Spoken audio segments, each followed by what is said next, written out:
भगवान आदि शंकराचार्य जी, उनके स्मृति में वंदन। मेरे आचार्य तक, मेरे आचार्य के चरणों में वंदन। और ये जो सदियों से चली आ रही सनातन गुरु परंपरा है, उस गुरु परंपरा को नमन करते हुए आज मैं यहाँ इस व्यासपीठ पर खड़ा हूँ।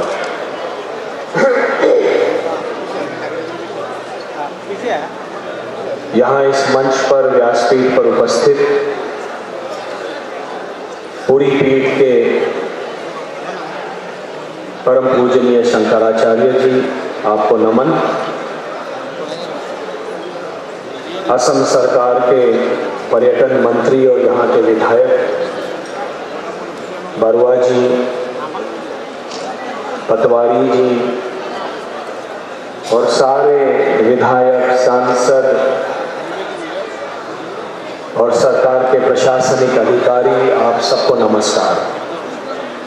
और सबसे बड़ा नमस्कार आप सबको जो राधा और कृष्ण के प्रेम के खातिर यहाँ उपस्थित हैं।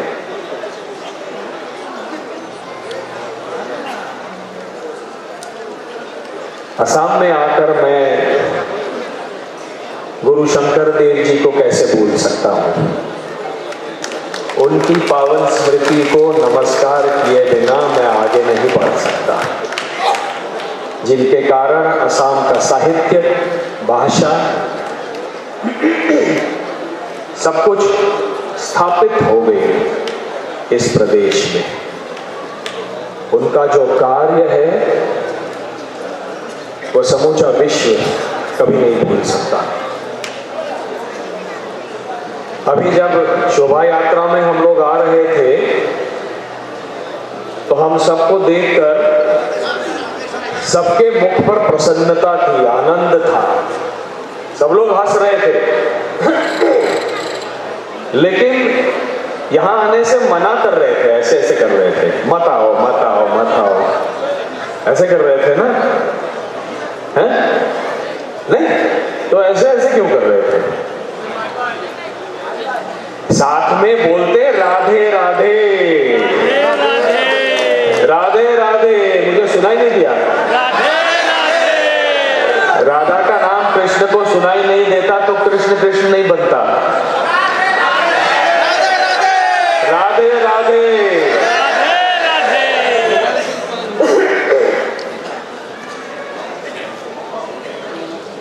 ये रास मेला है।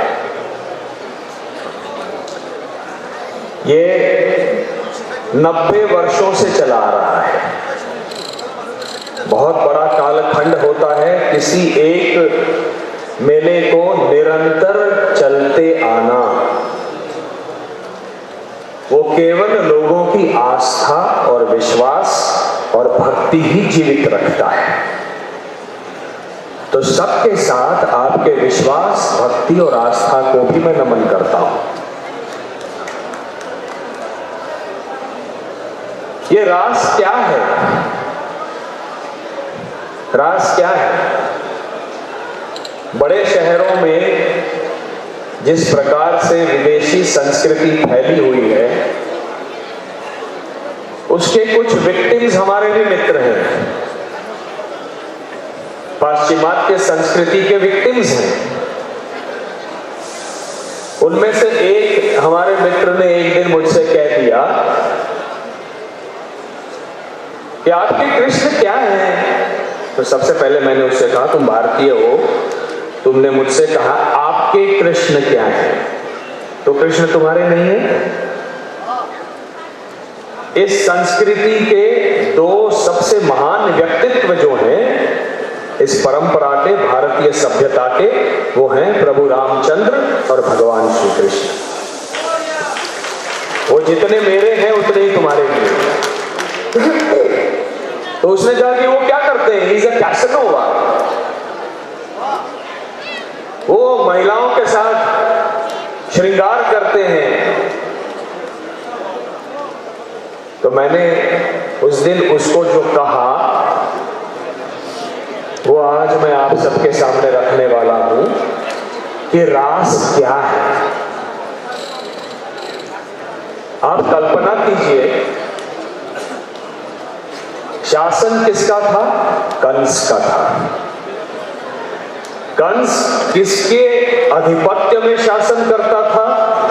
जरासंध के आधिपत्य में शासन करता था। जबकि वो राजा बना अपने पिता उग्रसेन को जेल में डालकर। उस मथुरा में कंस की आज्ञा के बगैर कोई भी कुछ बोल भी नहीं सकता था। कंस की रानियां अस्ति और प्राप्ति, जो मगध नरेश जरासंध की पुत्रियां थीं, उनको दूध से नहाना है। इसलिए वृंदावन और गोकुल का सारा दूध वहां के बच्चे नहीं पिएंगे और वो वहां मथुरा जाएगा ताकि अस्ति और प्राप्ति कंस की रानियां दूध में नहाएं आज्ञा से। लेकिन उनके बच्चों का उस दूध पर अधिकार नहीं था।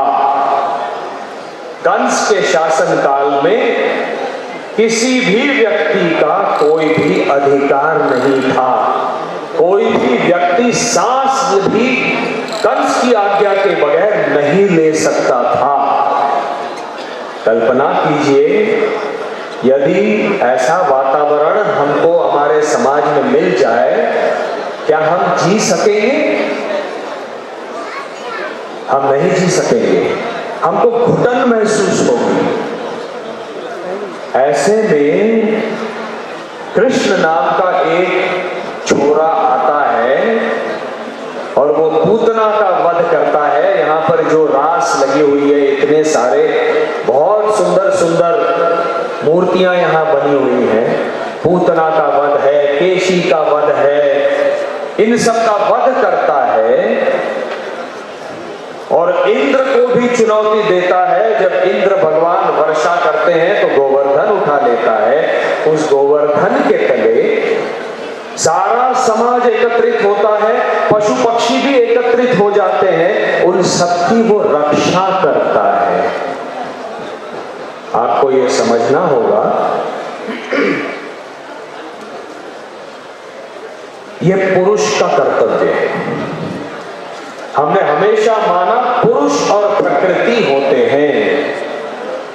पुरुष का कर्तव्य है सुरक्षा प्रदान करना और जो प्रकृति है वो दयाशील, क्षमाशील, शांति प्रिय, सहनशील, श्रृंगार रस की प्रतिमूर्ति, प्रेम की प्रतिमूर्ति होती है।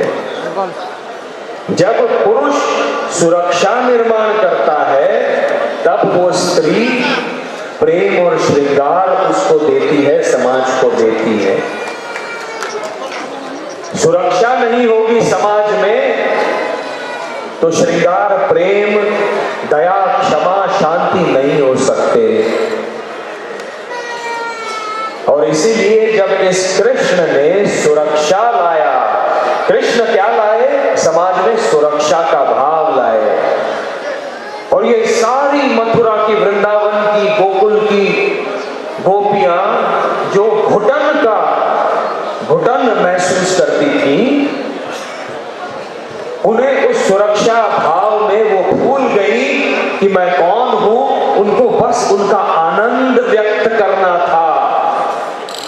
वो पुरुष की सुरक्षा और प्रकृति का आनंद और प्रेम और श्रृंगार, इसका जो मिलन है वो है रास।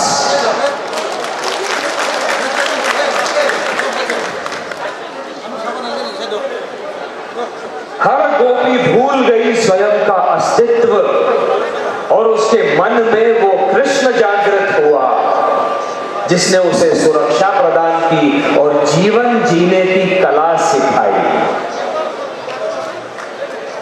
कि जीवन एक उत्सव है, जीवन एक आनंद है।